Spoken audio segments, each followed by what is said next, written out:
Kalau kita bicara tingkat bunga penjaminan dari LPS, itu ada formulasinya. Jadi nggak bisa serta-merta kita merubah tanpa melihat faktor-faktor yang membentuk ya suku bunga tersebut.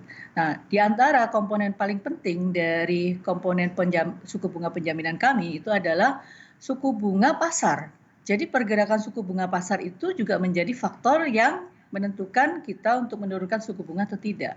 Dalam kondisi seperti sekarang, ketika dana pihak ketiga itu tidak termaksimalkan untuk menjadi kredit, karena kita tahu dalam situasi seperti sekarang ini kan banyak yang mungkin menunda kredit-kreditnya, ini tentu akan membuat juga bank itu mempunyai cost of fund yang tinggi kalau dia tidak menurunkan. Jadi saya yakin bank ini bersuku bunga pasar itu ke depan akan turun dan itu akan menjadi satu faktor yang kita pertimbangkan di dalam menentukan suku bunga penjaminan dari LPS.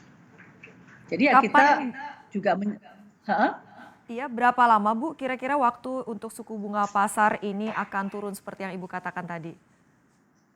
sebetulnya kalau kita lihat trennya itu sudah turun lumayan ya. Dari mulai BI menurunkan suku bunga waktu tahun 2019 sebanyak 4 kali dan kemudian penurunan yang sekarang ini sudah mulai ada pergerakan turun.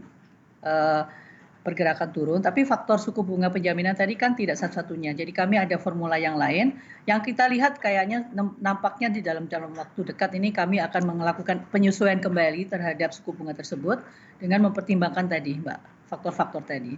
Tetapi saat ini yang saya kira sangat penting bagi masyarakat adalah nggak bisa dalam situasi seperti sekarang itu meminta bank dengan suku bunga yang tinggi.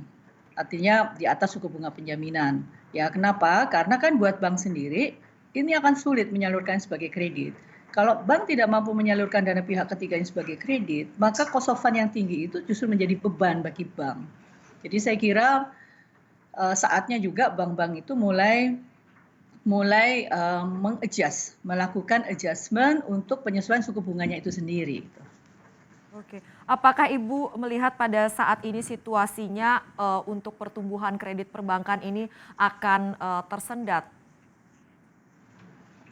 Ya, kita realistis saja. Sekarang kan banyak juga work from home, banyak orang tinggal di rumah. Kegiatan aktivitas belanja juga berkurang, aktivitas bepergian berkurang. Tentu sektor-sektor turunannya, katakanlah kalau kita bisa bicara belanja, di situ ada sektor retail, ada sektor industri manufaktur, itu kan semua pasti akan melambat. Nah, ketika tahu bahwa sebagian besar masyarakat itu mulai khawatir untuk keluar rumah, tentu pelaku usaha juga melihat, ini jangan-jangan penjualan saya akan turun. Kalau penjualan saya akan turun, pastinya nanti permintaan kreditnya juga akan dia kurangi gitu kan. Nah, ini sangat realistis saya kira dalam saat ini. Nggak bisa kita melihat bahwa demand for credit ini masih akan tinggi. Saya kira itu satu keniscayaan yang harus kita ikuti. Makanya tadi Presiden juga menyampaikan ketika dunia juga mengalami perlambatan ekonomi, begitupun Indonesia. Dan diantaranya faktor yang bisa mendorong pertumbuhan ekonomi adalah konsumsi rumah tangga dan investasi. Nah, kalau konsumsi rumah tangga melambat karena tadi mulai terbatasnya mobilitas dari masyarakat, saya kira ya di sisi kredit juga akan ada perlambatan.